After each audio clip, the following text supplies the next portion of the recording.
Hello. कैसे हैं आप? आज मैं आपको बता रही हूँ कि आप ईपीसी फर्स्ट का सेशनल वर्क किस प्रकार से कर सकते हैं। हमारा टॉपिक है making notes on semantic form, tree diagram, flow chart and mind map. यहाँ पर ये हमारा ट्री डायग्राम है और हमने ये संसाधन पर बनाया है। देखिए, जिस तरह से एक पेड़ से शाखाएं निकलती हैं उसी प्रकार से ही ये ट्री डायग्राम बनाया जाता है। ये देखिए, संसाधन के बारे में हमने यहाँ पर बताया है कि कौन कौन से संसाधन होते हैं और ये अलग अलग जो है इसमें से ब्रांचिंग जो शाखाएं निकल रही हैं। ऐसा हम इसलिए बनाते हैं क्योंकि समझने में आसानी होती है। फिर उसके पश्चात ये हमने जनसंख्या वितरण को प्रभावित करने वाले कारक का ट्री डायग्राम बनाया है।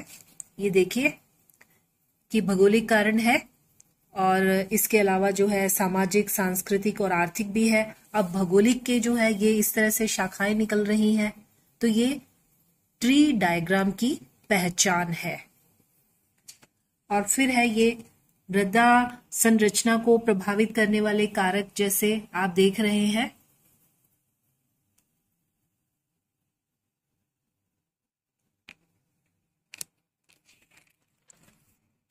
और इसी प्रकार से ये खनिज का है कि खनिज धात्विक और अधात्विक होती है, धात्विक कौन सी होती है, अधात्विक कौन सी होती है। और इसी प्रकार से अगर यदि हम हिस्ट्री का ले लेते हैं तो आप ये देखिए, इतिहास को जानने के स्रोत कौन से हैं। पुरातात्विक है, साहित्यिक है, मानव वैज्ञानिक स्रोत है। ये देखिए आप, इस प्रकार से ये हमने हिस्ट्री का जो है इतिहास जानने के स्रोत का टी डायग्राम किस प्रकार से बनाया है। ये इतिहास को जानने के साधन का ट्री डायग्राम किस प्रकार से बनाया है, आप देखिए। इससे क्या है कि चीजें एकदम से क्लियर हो जाती हैं, समझने में कोई भी परेशानी नहीं आती है। अब ये देखिए, गुप्त साम्राज्य का हमने ट्री डायग्राम बनाया है कि किस प्रकार से इस वंश का विकास हुआ, कौन कौन से राजा हुए, अंतिम शासक कौन सा हुआ।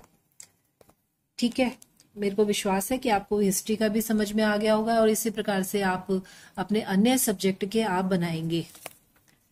और ये हमने यहाँ भारत की नदियों का बनाया है। हिमालय से निकलने वाली प्रायद्वीपीय नदियां, हिमालय से निकलने वाली नदियां है गंगा, सिंधु, ब्रह्मपुत्र, और प्रायद्वीपीय नदियां हैं गोदावरी, महानदी, कावेरी और कृष्णा।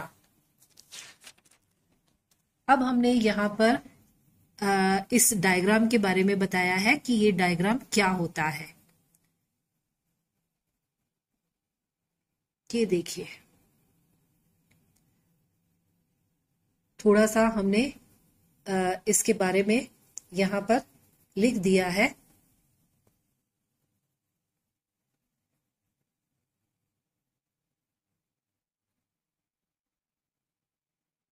और इस प्रकार से ये हमारा यहाँ पर ट्री डायग्राम का जो हमारा टॉपिक है वो यहाँ पर खत्म हो गया है। हम यहाँ पर फ्लो चार्ट के बारे में बता रहे हैं कि फ्लो चार्ट क्या है। इसमें विभिन्न रेखाओं और आकृतियों का प्रयोग किया जाता है जो कि विभिन्न प्रकार के निर्देशों के विशेष चिन्हों द्वारा प्रदर्शित करने से सूक्ष्म और सरल हो जाता है। ये देखिए, हम फ्लो चार्ट या प्रवाह तालिका का महत्व बता रहे हैं कि क्या महत्व है।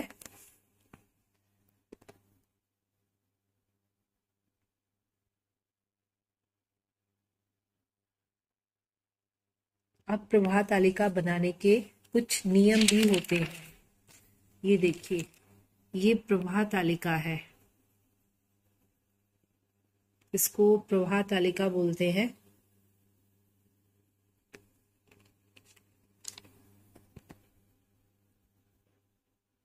कि प्रवाह तालिका का निर्माण एक टर्मिनल सिंबल से प्रारंभ होता है। प्रवाह तालिका के प्रवाह ऊपर से नीचे और बाएं से दाएं होना चाहिए।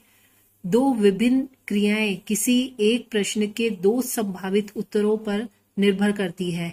ऐसी परिस्थिति के प्रश्न को एक निर्णय चिन्ह में प्रदर्शित करते हैं और इन परिस्थितियों को निर्णय चिन्ह से निकालने वाली दो प्रवाह रेखाओं द्वारा, जो कि चिन्ह से बाहर की ओर आ रही हैं, प्रदर्शित करते हैं।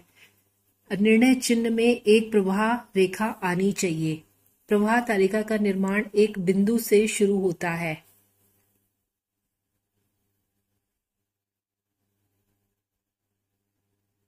ये देखिए, ये मान लीजिए ये प्रवाह तालिका है, तो हमने इस बिंदु से इसका प्रारंभ किया, यूं यूं यूं यूं यूं यूं, फिर और ये यूं।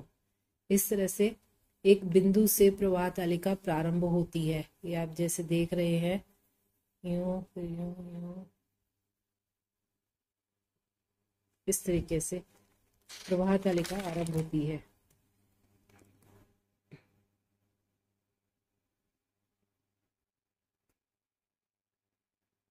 प्रवाह रेखाएं एक दूसरे को काटती हुई नहीं होनी चाहिए। यदि ऐसी परिस्थिति आती है तो उपयुक्त कनेक्टर का प्रयोग करना चाहिए।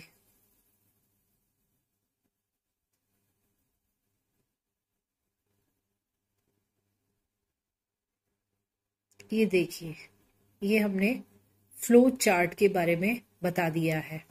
अब हमने माइंड मैप के बारे में बताया है कि मस्तिष्क चित्र क्या है। कि जब हम कोई भी चीज अपने दिमाग में स्टोर करते हैं तो उसका एक तरीका होता है, और उस चीज को दिमाग में कैसे रखते हैं। सामान्यतः हम उसको रेखीय तरीके से रखते हैं। जैसे छात्र कक्षा में नोट्स लेते हैं, टॉपिक याद रखते हैं, समझते हैं, ये सब जैसे जैसे उसके बारे में सुनते हैं वैसे वैसे पॉइंट लिखते जाते हैं। उदाहरण के लिए, मान लो फलों के बारे में चर्चा हो रही है कक्षा में, तो किस किस तरह के फल और कौन कौन से फल होते हैं, उनको उसी क्रम में विद्यार्थी याद रखने का प्रयास करता है। और उसको हम सामान्य तरीका नॉर्मल कह सकते हैं, ये या ट्रेडिशनल जो है वो मेथड कह सकते हैं। लेकिन माइंड मैप जो है ऑब्जेक्ट ओरिएंटेड प्रोग्रामिंग होता है। आप एक बेस लेकर चल रहे हो और एक स्ट्रक्चर वे है, इसका एक ट्री बन जाता है और उस वृक्ष को फॉलो करना बहुत ही आसान होता है।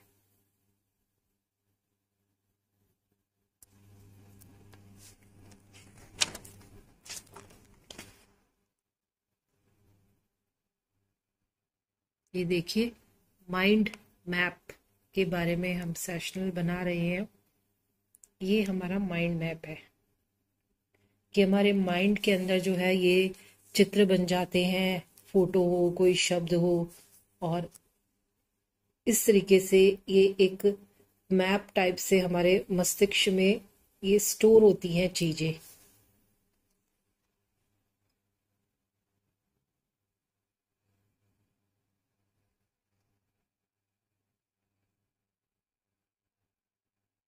इस तरह से हम कह सकते हैं कि माइंड मैप एक डायग्राम है जिसका उपयोग विषय के टॉपिक को समझने के लिए किया जाता है।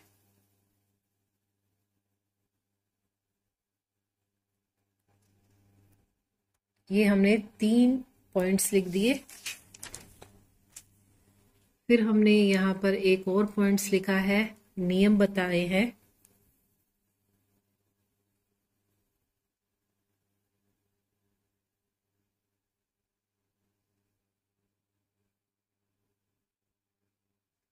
फायदे हम बता रहे हैं क्या है।